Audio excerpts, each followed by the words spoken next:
So what do we have here? Practice butterfly knives. So, hold on. Before we get to these and what we're going to do with them, update on the 10,000 open deal I got going on with, and I've expanded it from Spyderco to other ones. The Smock is at 10,000. The Yojimbo 2 is at 10,000. The Tenacious is at 10,000. The Shaman is at 10,000.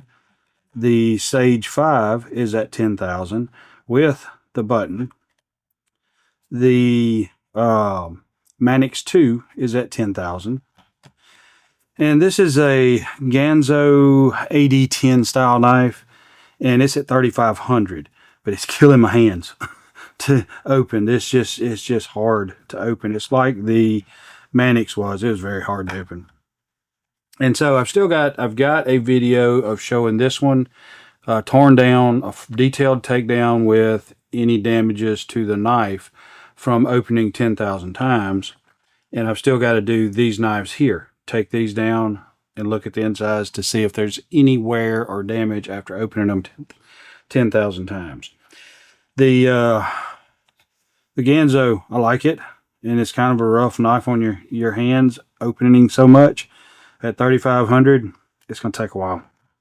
So let's set the organizer to the side here for a second and take a closer look at these.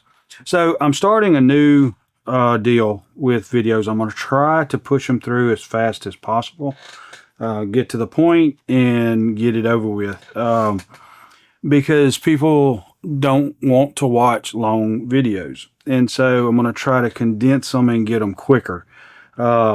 And try to get all the information in there that I can. But these are all practice balisong style knives, if that's what you want to call them.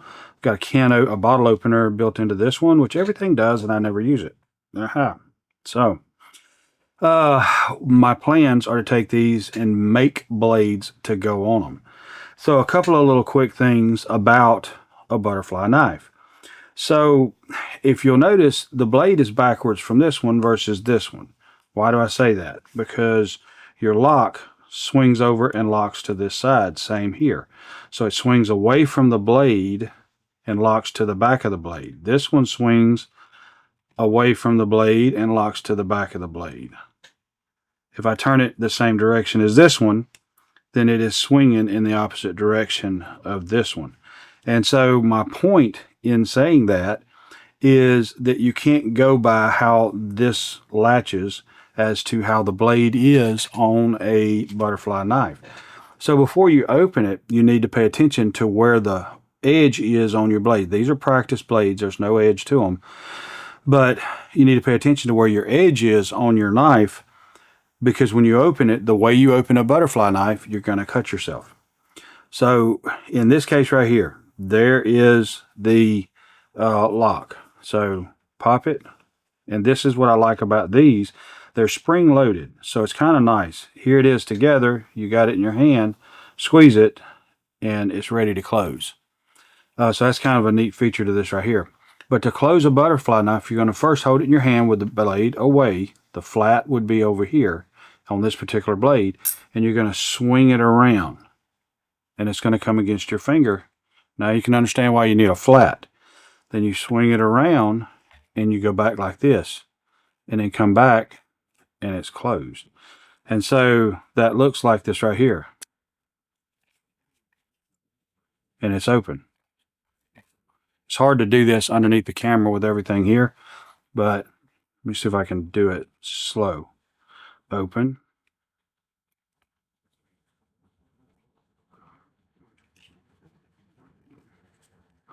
Well, I can't do it without hitting stuff. But that's basically it. That's how you open and close the blade. Now this one is kind of different because that lock is facing my palm.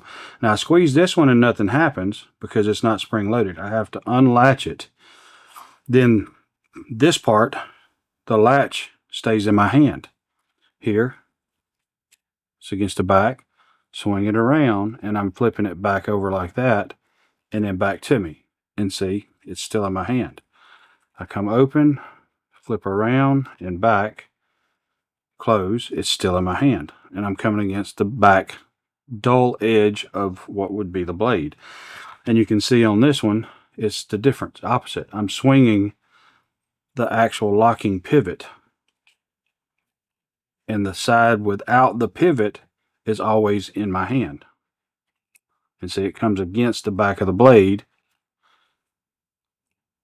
The pivot is away from me.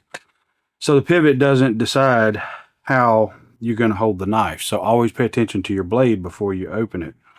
And you'll notice on any butterfly knives that actually are a dual edge, you will have a flat section ever so long on one side of the blade or other. And that is so you don't cut yourself, because you need that flat for that blade to come against, or the back side of that blade to come against, to work the knife.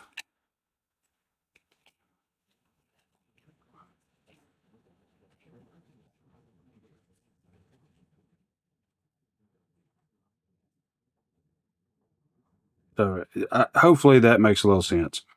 So a few things about a blade for a butterfly knife. You'll notice that you have these two studs right here. And basically it's a regular knife, but it doesn't have a pivot hole for a pivot because it's not a folding knife. And so you have these pieces right here, which these studs are positioned just right with each of these holes where these handles are positioned, so that it closes and it provides a gap between these two blades for your latch to hold into place. And of course, when I'm squeezing against that stud to allow that spring-loaded latch to pull loose. So this sandwiching motion with the handles against that stud is what gives you your blade stability. Without that piece, your blade would be walking back and forth. And then the same thing is when it's closed, you would have this would want to shift forward and back, and this blade would swing left and right. So that's why you need a stud on both sides. So basically that's the whole thing behind it. I want to kind of use this as a pattern, this blank, to make a blade and put it in here and turn this into a real butterfly knife.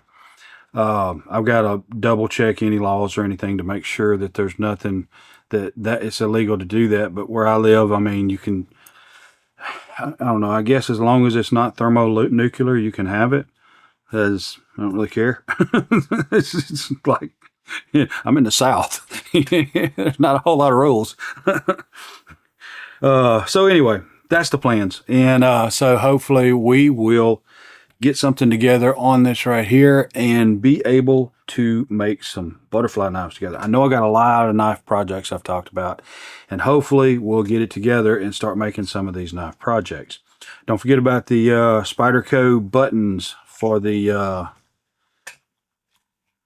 releases, for the back lock, the compression lock. They work perfect. I love these things.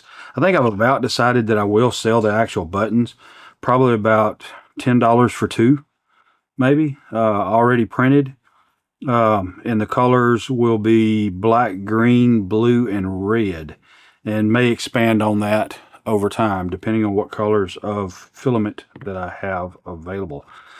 So that's all I got. I thank you, and I appreciate you, and I am looking forward to seeing you next time.